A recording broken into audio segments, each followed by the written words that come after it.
All right, let's dive in. We live in a world that is just drowning in data, right? So, how do we find the important signals hidden in all that noise? Well, today we're looking at a really powerful technique that does exactly that. It's called principal component analysis, and it's all about getting a simpler, much clearer view of even the most complicated information you can imagine. So, to get us started, here's a little puzzle for you. What on earth could your phone's Face ID possibly have in common with a Wall Street analyst who's trying to predict the market? I mean, they seem like they're from completely different universes. But believe it or not, they both rely on the exact same secret weapon to deal with information overload. And the answer is a technique called principal component analysis, or just PCA for short. So here's our roadmap for today. We're going to start with the problem it's built to solve, then we'll meet our solution, PCA. We'll peek under the hood to see how it works, see where it's already being used out in the real world, talk about its pros and cons, and finally wrap up with why this thing is still such a big deal in data science. Okay, first things first, we have to set the stage. We need to introduce the villain of our story. It's something that data scientists call the Curse of Dimensionality, which honestly is just a super fancy way of saying we have a problem with having way too much information.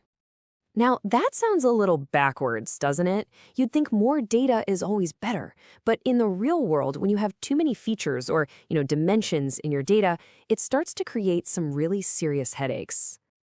So what kind of headaches are we talking about? Well, for one, it makes our computers grind to a halt. Everything gets incredibly slow. It can also make our predictive models overfit. That just means they get so lost in all the tiny, unimportant details and random noise that they totally miss the bigger picture. And for us, for the humans in the loop, trying to visualize data that has hundreds of dimensions is, well, it's just impossible. The patterns that actually matter get completely buried. But don't worry, because every good story needs a hero, right? And in the world of big data, that hero is very often principal component analysis. It's the technique that was literally designed to tame this data monster. So what is it exactly? At its core, PCA is a way to take a really messy, high-dimensional dataset and just simplify it, but intelligently. It swaps out all your original features for a much smaller, brand new set of variables. And these new variables are called principal components, and they are specifically designed to keep the most important information perfectly intact. Now, I know that sounds a little bit like magic. How can you just shrink your data without losing the good stuff? Well, let's pull back the curtain for a minute and take a look at the hero's secret strategy. It all boils down to a pretty clear 5-step process. Now, we're not going to get lost in the heavy math here, but the big ideas behind it are actually pretty easy to grasp. We're going to focus on what's happening in steps 1, 3, and 4, because that's really where the magic happens. Okay, so first things first. Before PCA can even begin, it needs a level playing field. Just imagine you're working with data about people. You've got their age, which might go from 0 to 100, and their salary, which could be in the tens of thousands. The raw numbers for salary are just huge compared to age. If you don't fix that, PCA would basically think salary is thousands of times more important, just because the numbers are bigger. So step 1 is all about getting every single feature onto the exact same scale. And that brings us to these two words that sound a little scary, eigenvectors and eigenvalues. But honestly, the idea is super simple. Think of it this way. PCA's job is to find the best new paths through your data, the paths that capture the most information. Those new directions, those are the eigenvectors. And the eigenvalues, that's just a score that tells you how much information is packed into each one of those paths. It's all about finding the information superhighways in your data. And this shows you exactly what happens. Imagine all the information in your data is a pie. PCA figures out that the very first principal component, PC1, might capture a massive slice of that pie, like, say, 60%. Then PC2 comes along and grabs the next biggest slice, maybe another 25%. So by keeping just those first two components, we've already captured 85% of everything we started with. We can pretty much toss the rest because it's mostly just noise. So that's the theory. But where does our hero actually show up and, save the day? Well, as it turns out, its victories are happening all around us every single day. The applications are pretty much everywhere. Let's go right back to that question from the beginning. Your phone's camera sees your face as thousands and thousands of pixels.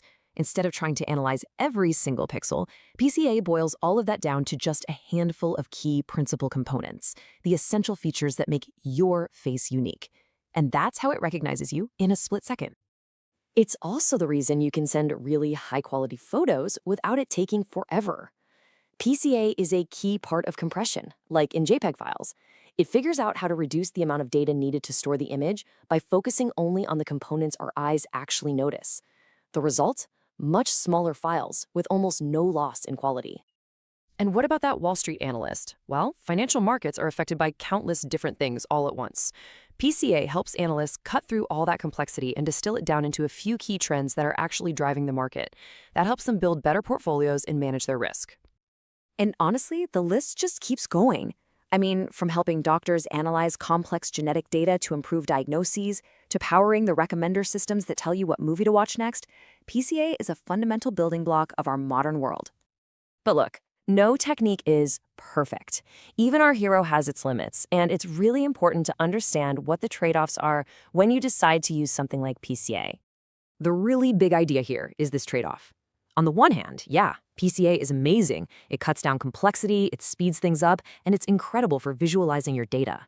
But there's a downside. Those new principal components are abstract, mathematical combinations. You lose the simple, intuitive meaning of your original data, like age or salary.